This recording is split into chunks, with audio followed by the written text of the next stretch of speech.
is still a line of people waiting to get drinks, so do your thing, get your drinks, tip your bartenders, but as you're standing up, please be mindful of the people reading on the mic as you return to your seats. And with all that, let's get started. Oh, before I say that, I noticed that there are a lot of new faces in there, so any of you who are bringing in your friends, congrats. Thank you, awesome. You and Maya, doing social media this month. If you had anything to do with that, thank you. Killing it from Florida all the way there. Everyone, Maya's great. So we're gonna start. First reader is Jason. Jason, come on up.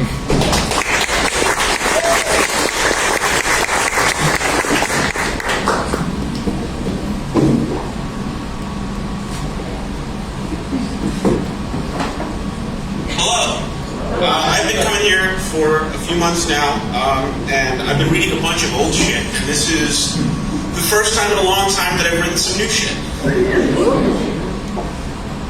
I took a poem out and said, I used to have it memorized. And after I was done, I wondered why it had been an apology. The phrases had found their ruts in my tongue so easily. In my crisscross latticed palate, our conversation picked up right where it left off. Old friend in a filing cabinet. There's a guilt in the silence, in the leaving of the moment. My most important memories stay in memory. I guess the apology is the acknowledgement every poem has a last reading, and I'm sorry, poor poem, poor memory, poor hitchhiking vagrant wearing an old face of mine, jumping my train of thought, that it was almost yours. Thank you.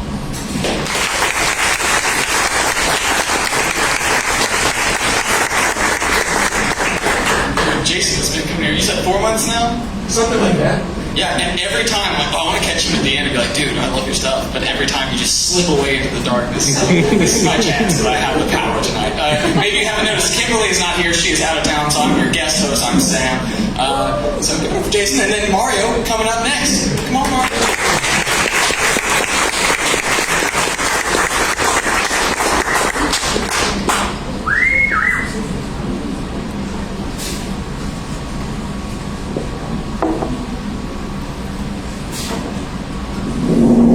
Hello. How's everybody? There's a lot of people here. That's so good. Just shortly, recently came out as non-binary, which is, thank you. It's a big deal, kind of. But, you know, I feel like I've always been this way. I just kind of attached to this now. Anyway, instead of talking about it, I'm just going to read this poem.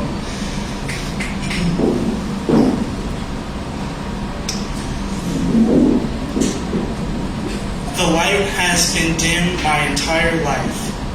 Assuming the color of my pride is an assumption I've always rather not be made. It has taken years for me to take myself seriously, walk outside and believe what lies on my windowsill. The colors in my life change every day. When I decided to paint my nails for the first time, it was the first time I stopped for just a second and let the unheard cries of my laughter peek through my cuticles. I do it now every time, without question. It is a way for me to sing. In the uncertain times, where every day felt like a court trial of why and who I am or need to be, according to who? Who else is trying to be me? And why would it concern them? To believe that each organism traveling every path should only be blue or red is hilariously narrow. My path has a more purple hue. What the world needs is more people to be okay with drawing circles in the sand, instead of pretending like the sand should stay pristine and unaltered.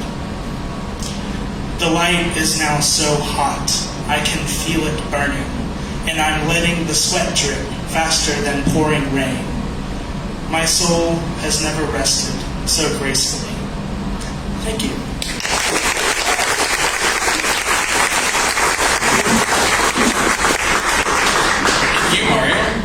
This mic is always like such a vulnerable place. That's awesome. Oh, I'm trying to adjust this. It's just fine for me right there. Next reader, Natalie. Come on up, Natalie. Hi, I'm Natalie. I'm really nervous. Sorry if my voice is shaky. You're going to do great. Thank you. I have one poem to share. It's called The Wallowing. I caught myself wallowing again. This is not surprising. My wallowing seems to me like quicksand. Seems to me like the struggle actually makes it last longer. Seems to me like if I just accepted my fate, it would suck me down faster. I have ink stains on my cheeks and mascara track marks down my face. This is the third time I have tried writing this poem, and the words never come any easier. I spew all my sins on the keyboard like a big vomit pile confessional thing, and hope to God I have paper towels to wipe it up with. I rip my heart out as I throw up just because I can, and it feels good. I eat it too, paint my skin with it. I give a ruby red slice to my dog, blend the leftovers into my morning milkshake. My father does not understand, and I will not make him try. My mother thinks this is part of being a girl in the same way that blood bursts out between my legs every month. There will be no saving me this time. The wallowing signed a lease. I have invited it inside my body, prepared a small home for it in my womb, the only empty bed I can still offer.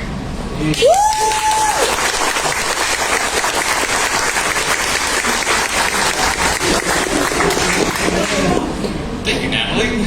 Real quick, as I remembered, I'm supposed to talk about things that report for Out Loud in between people's phones. I actually met Natalie at our member meetup earlier this month. If you don't know about membership here, for $25 you can become a member of Out Loud Huntsville. There are many benefits conferred, including access to member meetups, monthly member, quarterly member update meetings where you find out what's been going on the board, behind the scenes. We also have a writing workshop coming up next month on the 11th, and we're going to critique each other's stuff and give each other feedback. You also get one of these lovely Out Loud HSV mugs if you're a member. So if you become a member and you've not collected a mug from me, holla at me at the end. And if you want to become a member, also talk to me for that. Next reader, Rosie.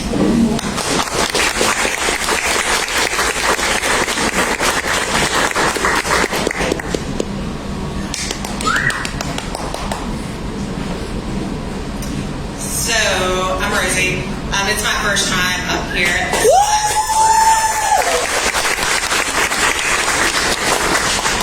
I've been taking a class on stand-up and storytelling.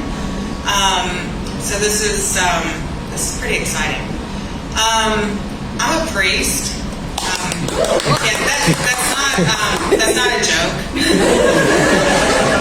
It's not like a priest, a rabbi, a minister I'm just a priest that walks into a bar. So I recognize that people have a lot of baggage around the church. Raise your hand if you have some baggage. Yep, like everybody, you know. How many of you were forced to go to church on Sunday? Yeah, same. If I don't go to church on Sunday, a lot of people get really mad with me. Yeah. So, being a priest, like I do a lot of funerals, and I deal with dead people a lot. That's like one thing I didn't quite get prepared in seminary to deal with. And I'm a priest out on the streets here in Huntsville. I spend most of my time back here in the camps with the homeless people.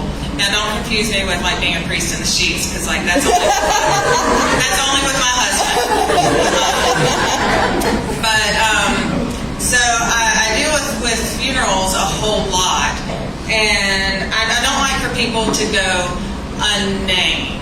So the story I'm going to tell you tonight is one about my first husband and him going unnamed at his own funeral. So my first husband, false substances, his whole life pretty much, and he lost the battle about 8 years ago and left behind 2 wonderful children. And we were at his funeral, and they were in high school at the time. And my former mother-in-law, she's a wonderful woman, she had asked her minister to do the funeral.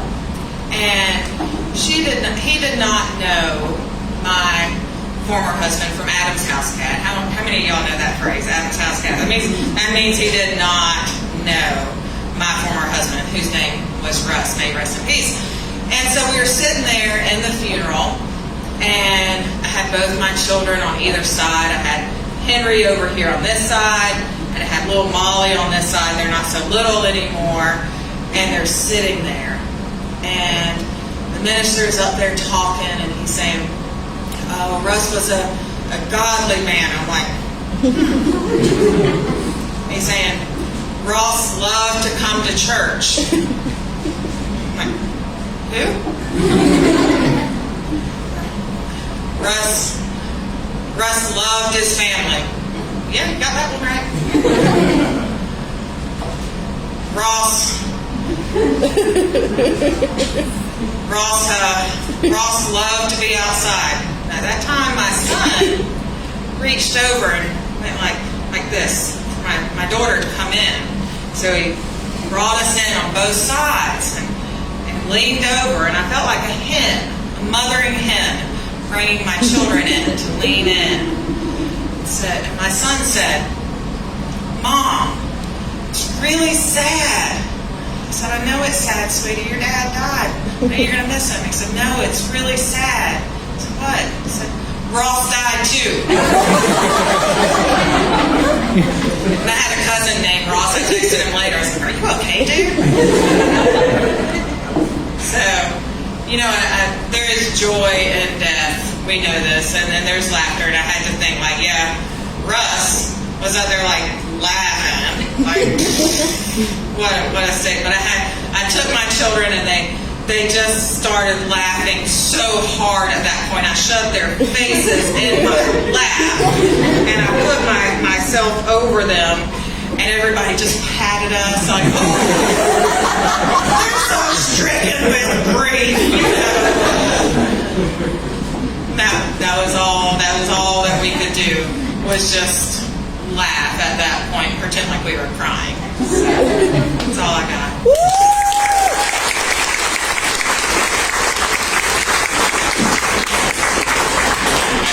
A priest walks into a bar and totally foils everyone's expectations. And some asshole makes some comic sense. One more time for first time speakers. Thank you. Up next, we have Michaela and Emily.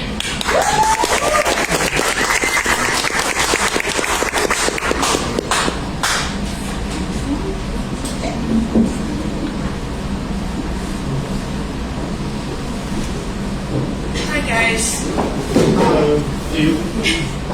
So, my name is Michaela. This is Emily. We're going to do something a little bit different for y'all tonight. We're bringing an original song. I wrote the lyrics. Emily here wrote the music. I hope you guys enjoy.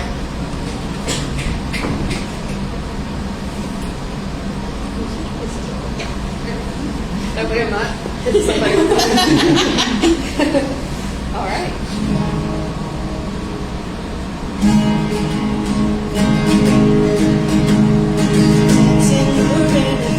Just for a song or two, there's only it's all better. Make up a melody, da da da da da. I know it's hard to see, but grace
will dance with you. There is beauty to be found. Hear the melody, melody. I know it's hard to see, but when there's you and me, dance in the rain with me just for a song or two. There's only me and you and the glow of lights on the water. So dance in the rain with me, let it pour as we soar. Dance to the song of rain, lights on the ground, and a new world is found. Oh, gray skies or blue, I will dance with you. There is music all around, music all around, and beauty to be found.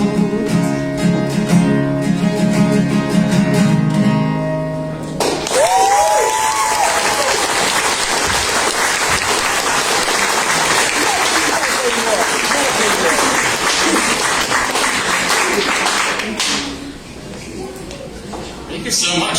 Michaela and Emily, if I'm not mistaken, it's your first time as well? One more time. And also, thank you to Straight to Ale for providing this awesome space. We really appreciate being here. It's really cool that you can get a beer and food and stuff while this is happening. And Nick will refill your water bottle for you. Nick's a cool guy. Tip Nick, everybody. He's working hard back there. Oh, he does all the tips. Next up, we have Farah H.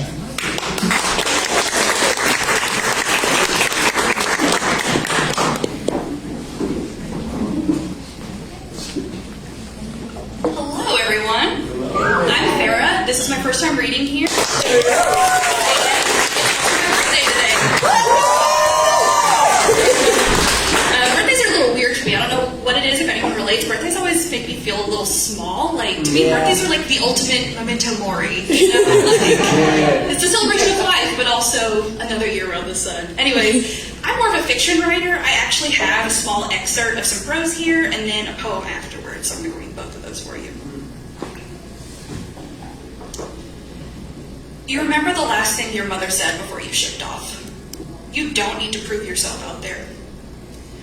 A phantom figure has loomed over both of you for years now. Roughly the shape of a father you can barely remember, but one whose determination to burn out his own legacy has left embers in you so hot that you cannot distinguish between the sun and the hate you feel for him. The words are always the same, whispered with a sneer, not a shred of the awe and reverence that you will one day test. There goes Wickard's kid. They speak it like a challenge, an invitation to know, an expectation to fail, just as he did. Spit their names back at them, mouth full of blood and broken teeth. One day, soon even, they will learn. She hugs you tight before you leave. She always gave you room to grow, space to breathe. You were but a single dandelion, but to her, you were the entire garden. Trella's arms squeezed so fiercely, you're afraid she might never let you go. As if motherly instinct warns her, this is the last time you will ever see your child. She has no idea the pain and pride you will bring.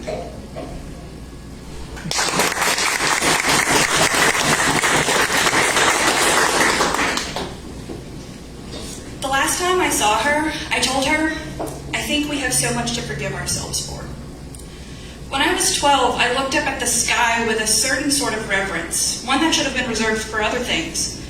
When my grandmother asked me, why don't you pray like that? I had no good answer for her.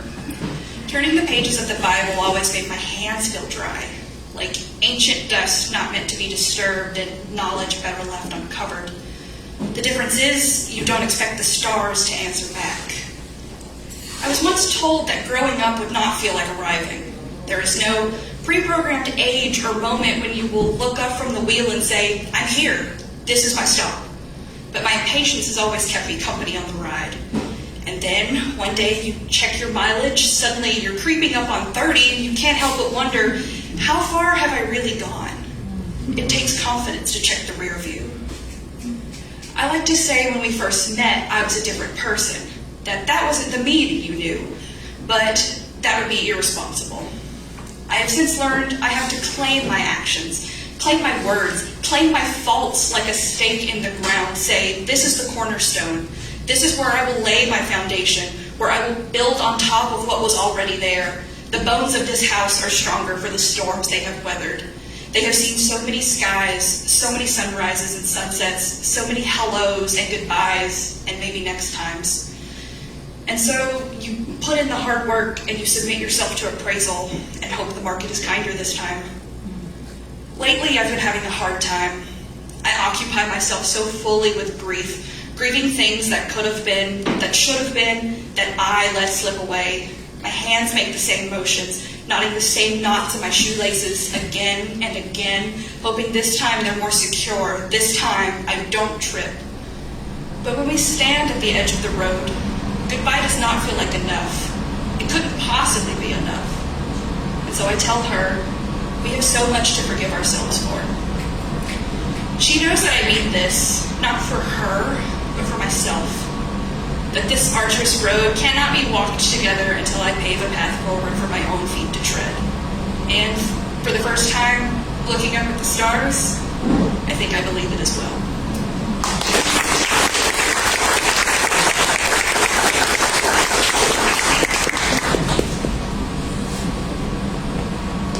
Y'all, there's a lot of new blood in the room tonight. I'm loving it. That's awesome. One more for first time readers. So, brief thing. Obviously, pay your bartender, tip him first. But if you've got a little bit extra change to spend, where the key? You're doing a good job, Sam. I don't feel like it. The geese. The geese are hungry. You can we are a non-profit, which means that we don't profit from the money that we get. All that goes right back into these events, different things we put on. We're looking at, obviously we're already expanding a little bit. A lot of you people here. But we want to do cool stuff for you guys. So, if you got extra bucks after you tip your bartender, maybe feed the geese.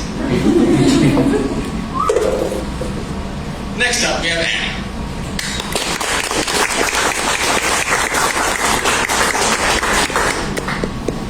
Hello, everyone.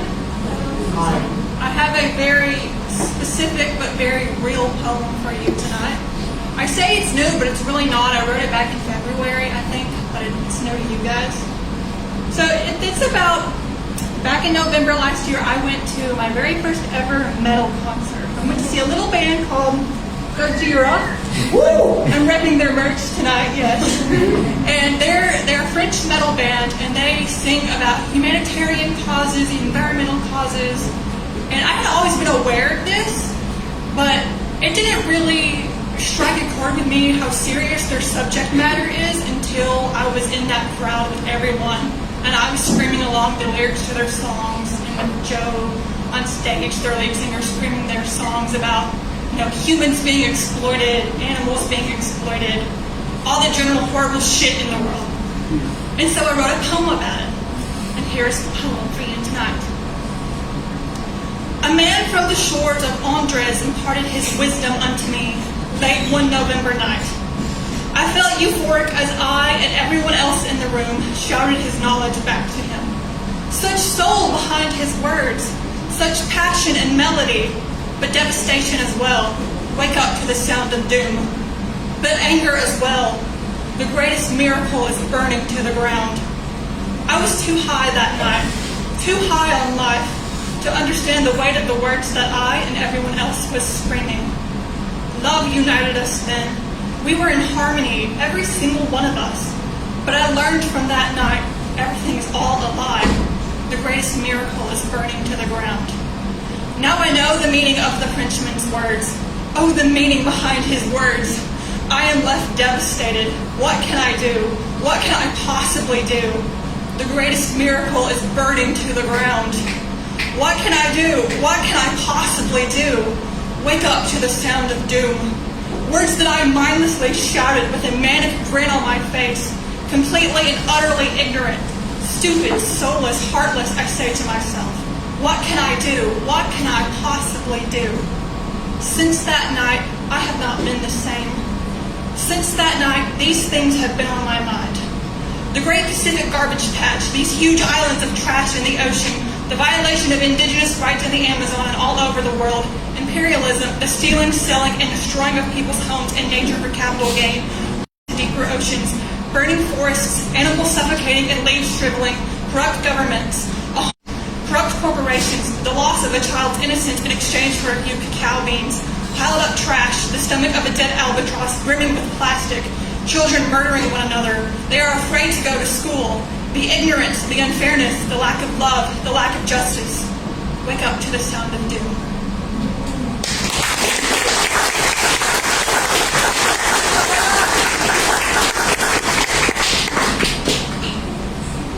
Yo, I was at that show. I bought that scene.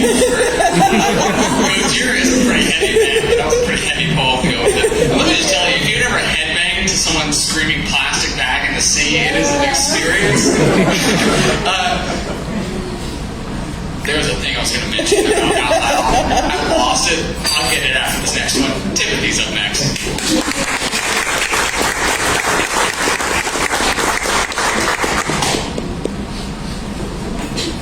Hello.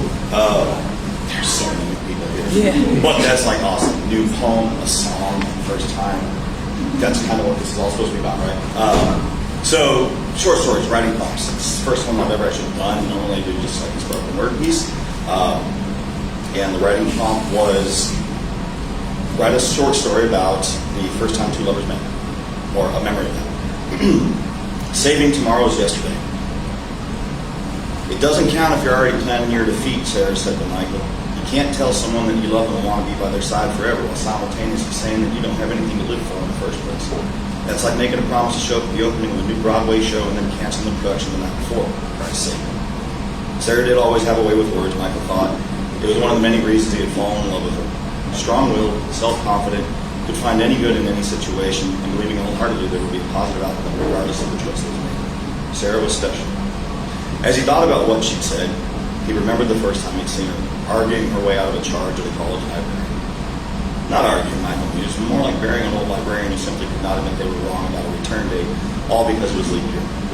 Librarian was a stingy old bat, exactly what you'd picture. Gray hair, reminiscent of Lady Tremaine, skin wrinkled and flaky like an old encyclopedia, long white silk blouse, cuffs and neck, burgundy skirt down to her calves, stockings that seemed their time come and go with ladders running up into the unknown, and a pair of worn leather pumps that would make one question whether the Wicked Witch of the East was actually dead.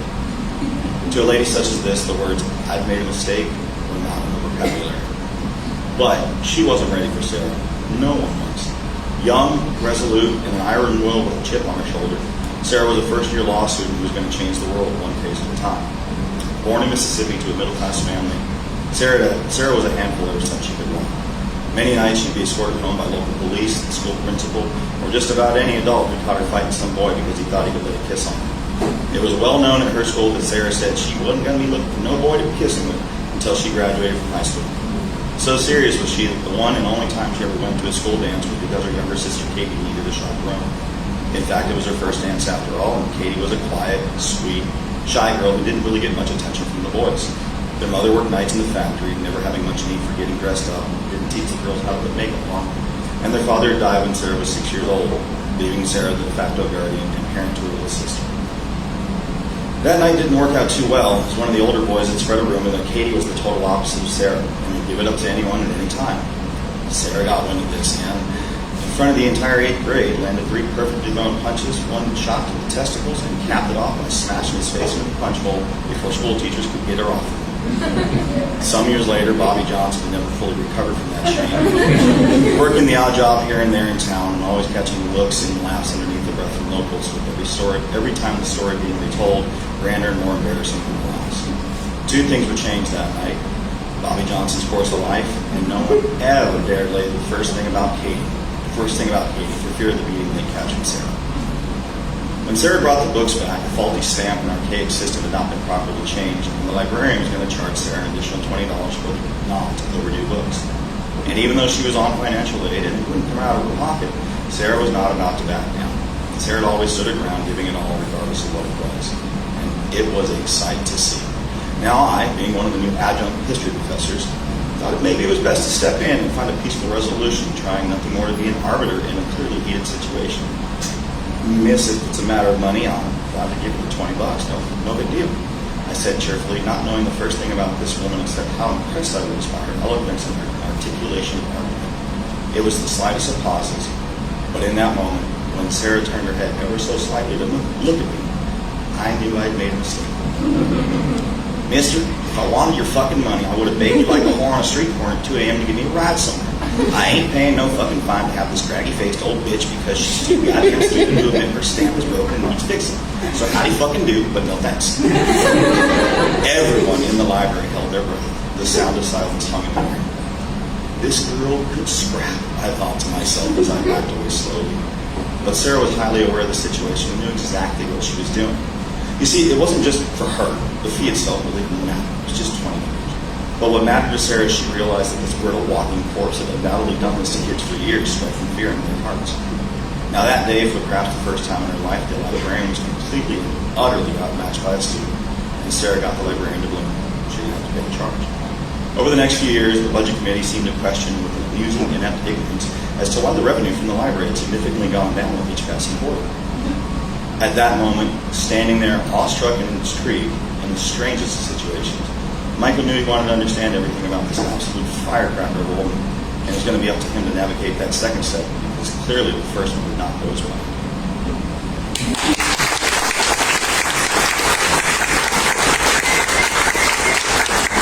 Yeah, I have two questions for you. First one, that wasn't your first time here, was it? Oh, no. Okay, I didn't think so, but sometimes I gotta confirm. I think I'm having maybe mild face blindness. The second thing, did I hear you right when you said smashed his face in the punch roll? Alright, I'm using that one now. I like that a lot. Alright, next up we have Grace.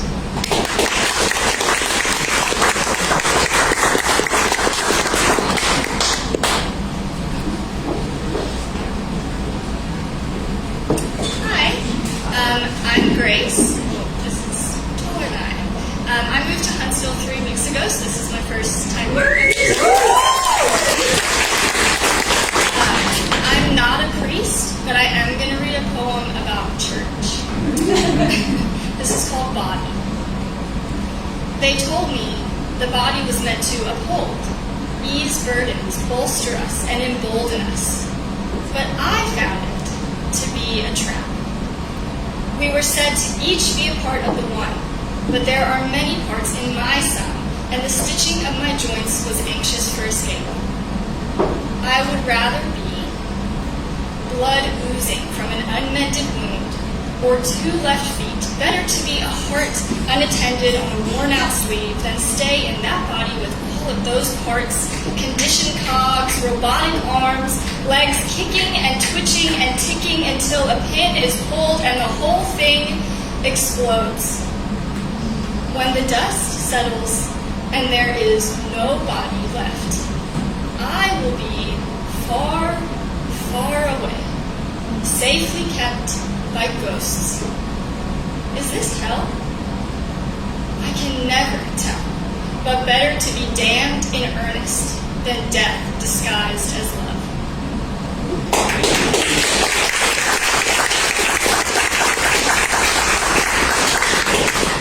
Another first-time reader. Give it up again.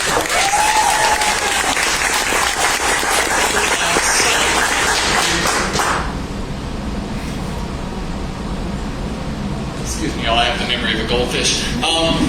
We have merch here. This little cart here, it's got a cute name. It's Roland because we roll it around.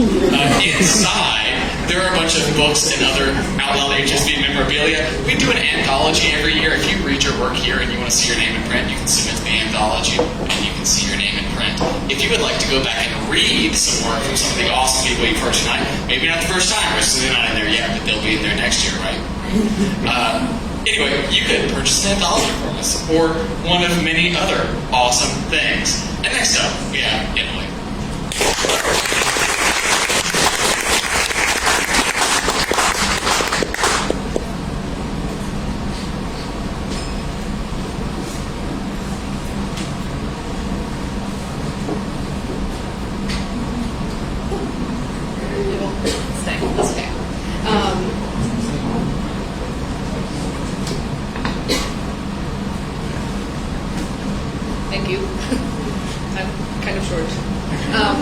But I was told I could, since we did the duo thing, I could do a solo song as well, and hopefully y'all don't mind a little more music. Hell yeah. This song is one I wrote a couple of years ago, and it started off feeling sorry for myself, and then kind of transformed into, you know what, I'm gonna take charge of my own situation and see how things go. So it's called I Choose Me. And I need to fix my cable. Gotta get it in the right key.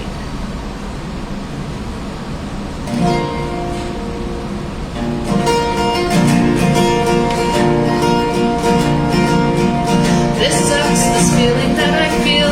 It's such a terribly raw deal to be the only one I know who hasn't found someone. Okay, the drama here is strong. I guess I'm not the only one who feels like she is all alone. But I want someone to want me.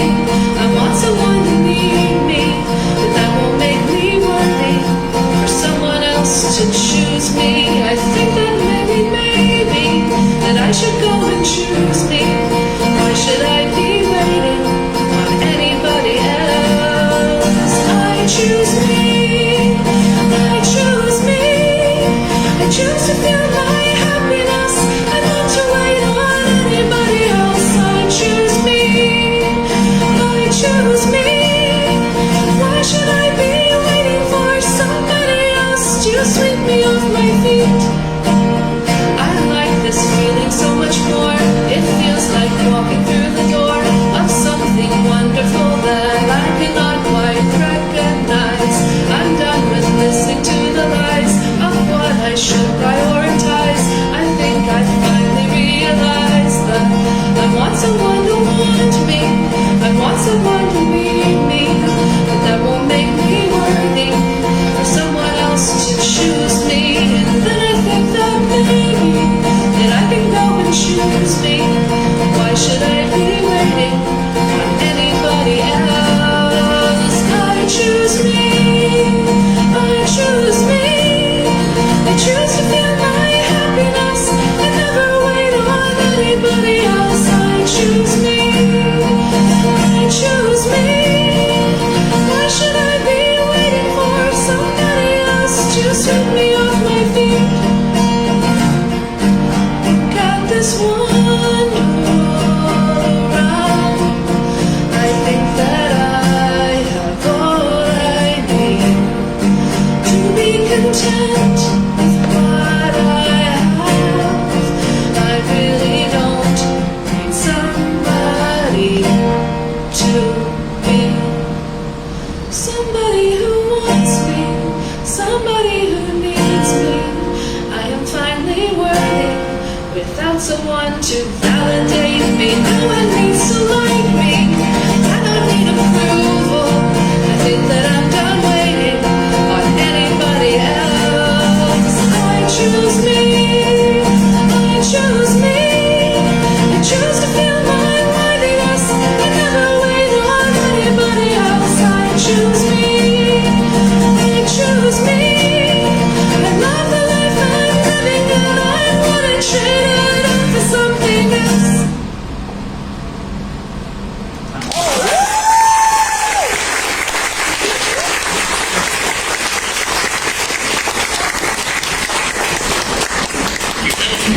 Thank you. I know at least one person in this room who could do a better job of choosing themselves instead of like choosing everybody else. Y'all don't even know about all that. I think so. Wait 1 second. Max is next.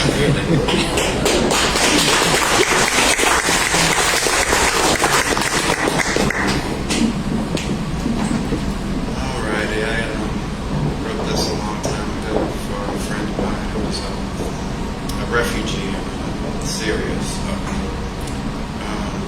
So, the trigger on the weapon is pulled back, the light of the day turns black, and in this imperfect world tricks pull us back to darker days. The spark of inspiration we see comes from the flames, from the blades that swallows our land whole. But we rise from the soot, forward is where the best foot is put, and we run. Yet the world moves around us without sticking by us, like we and the sun are one. So we can't stay stationary. Separation is painful but necessary in order to be born again, leaving losing traction from the motherland. But with birth, some pain may remain from the contractions. The living part is determined by our actions from then on, and when we're gone, our reflections live on through the shape of our spine. Time moves like blood and vessel. Pressure can rise and fall like sea levels, but the journey promotes growth either way and gives us hope that the flames will simmer down when we return someday.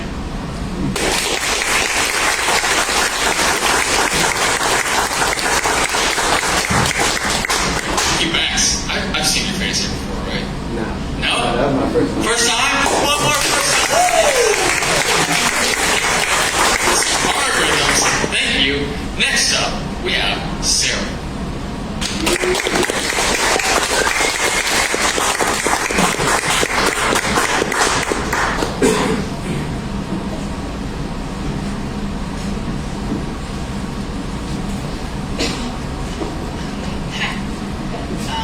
I have some new poetry for you.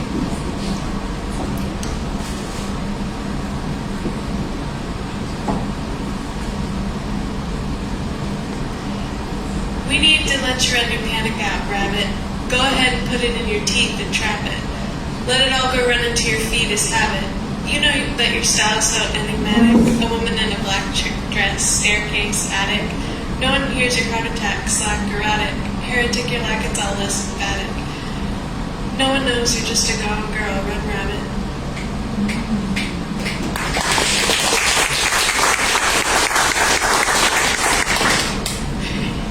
Love me like I do everybody.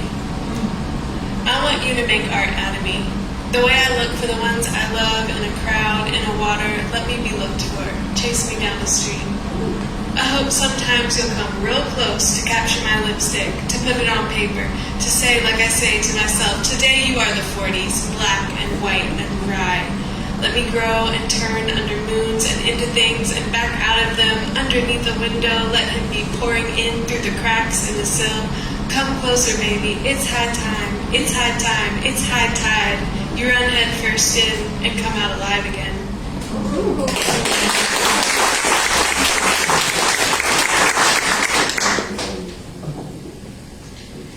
I love my body like a forest you don't live in. I love my fox face, wide forehead to long laying nose. The birds in my lips that fly out at people, mostly laughing, hopeful grackles, except for when they're sparrows and stay until wintertime. I love my grandmother's cypress hands, how she gave them to me, how I see her in every time I catch them in my reflection, putting up my hair. I love the sorrel place between that fox nose and the bird's breastbone, even when it shows my winters and goes cagey. Nobody knows fire like me and my body. Nobody's ever run with buckets like this. We spend some days moving our hands along our jagged, thorny edges, letting our fingers tell us what is sharpened with our own good blood. Each time saying, it's okay, baby, you're still mine.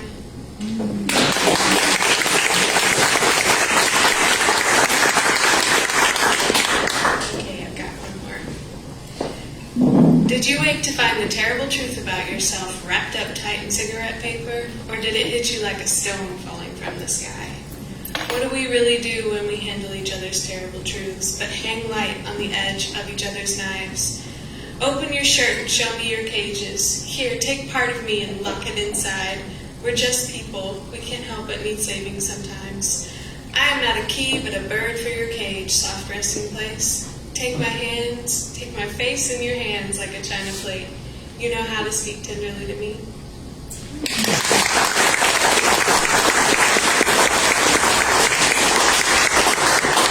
Sarah, I have a question for you. Is it okay for me to hype the thing that you have going on right now at the place? Yes.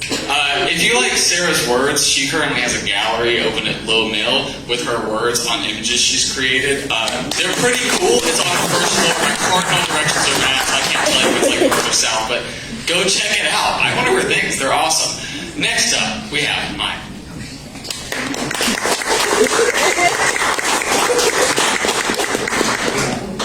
Hi.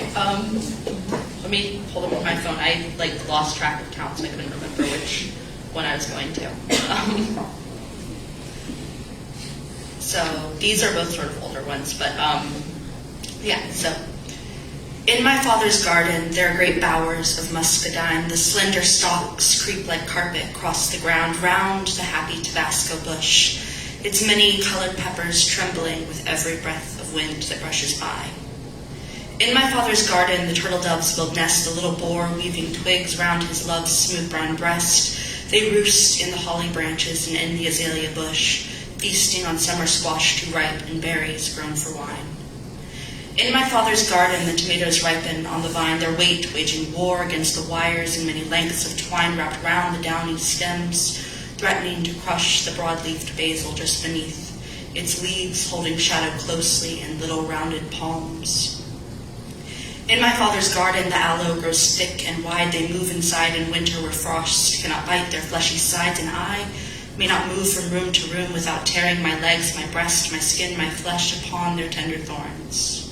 In my father's garden the rosella holds her heavy heads high, her blooms somewhere between flower and fruit, protected only by the skull, whether stripped and whether stained, of a stag my father shot deep in the woods just before dawn, and told my sister and I to thank for each meal we ate.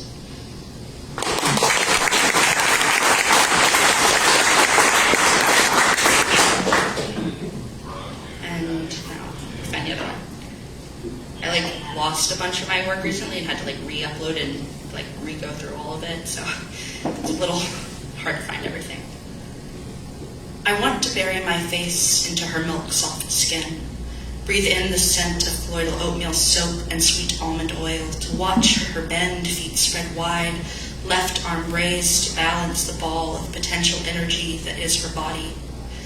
Listen to her bare, uncalloused feet padding along the cracked brick ground of the city garden. Watch her water the weeds, which push their heads between the mortar and fill her pockets with acorns saved for offerings.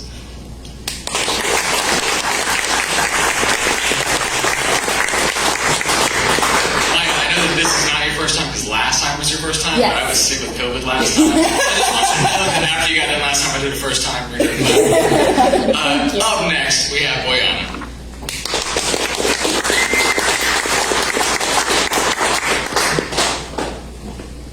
So one poem this time, and it has a story.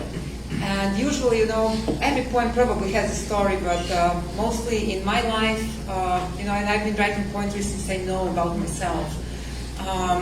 They come for special moments when something really, really internal, deep happens to you or to somebody else. Then I know that that poem happened because of that, or whatever that moment or event was. So this one has really originates from Montana. I lived all over US, I lived all over the world, and I lived some 12, 14 years in Montana. I was doing research there, and I was going also to poetry evenings, just like I'm going here. And they were very heavy. People were, very unhappy.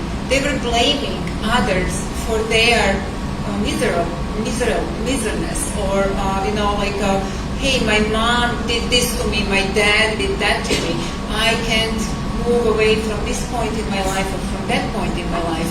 And I'm thinking, okay, well, but it's so heavy to carry all that stuff with you in your life. So how do we start addressing that? And leaving that poetry evening, that night, this never happened to me. I'm going to share it here with you. I don't know if that's the first time and the last time I've ever experienced something like this.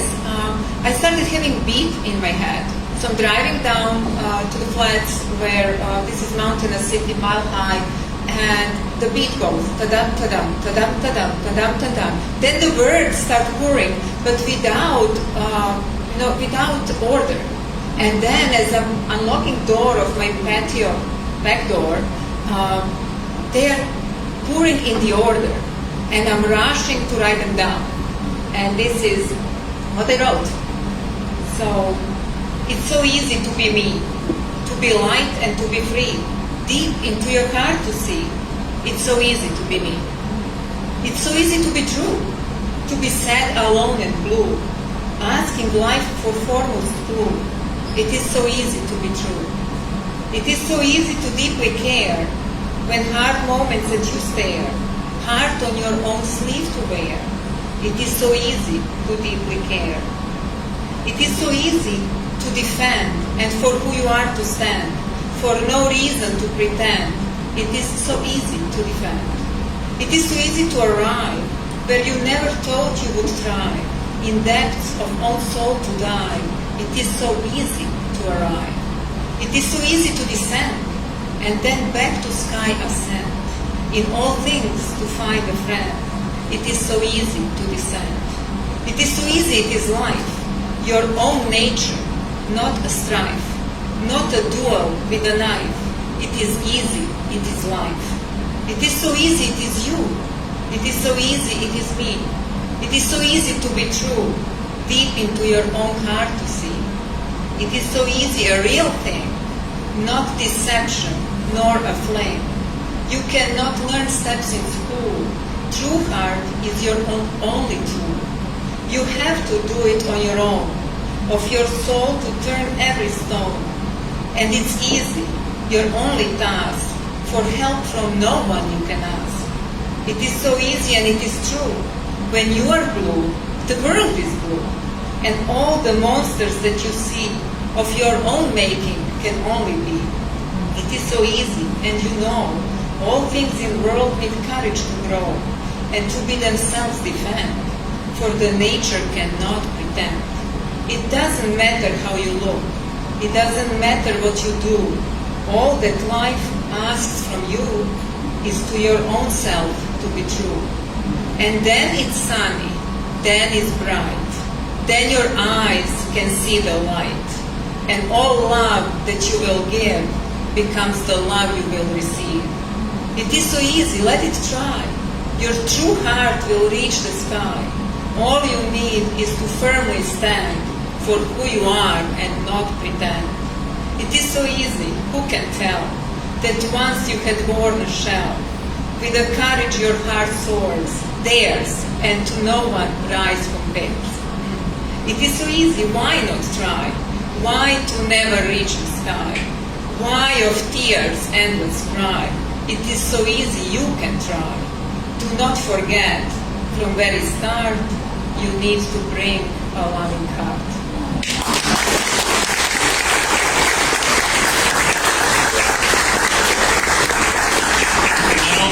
Many other people have had the experience of like a poem just writing itself, and then you get to the point where it's like, oh my god, man, that is an awesome feeling, right? When that happens, that's a rare thing. I think, how long do we have to start? You guys know, right? Till about 8. Till about 8. We're ahead of schedule then. Do we have anyone who has not read who would like to read? Okay. In that case, let me say first, we are Outlaw HSV. We do this once a month, third Sunday of every month, in this very room. So if you've enjoyed what you've heard tonight and you haven't been here before, please come back. And if you came here and you read for the first time, we absolutely want you back because this mic was on fire. Awesome. I'm going to close out with a couple of my poems, but I prefer not to be recorded, so that's why I'm going last.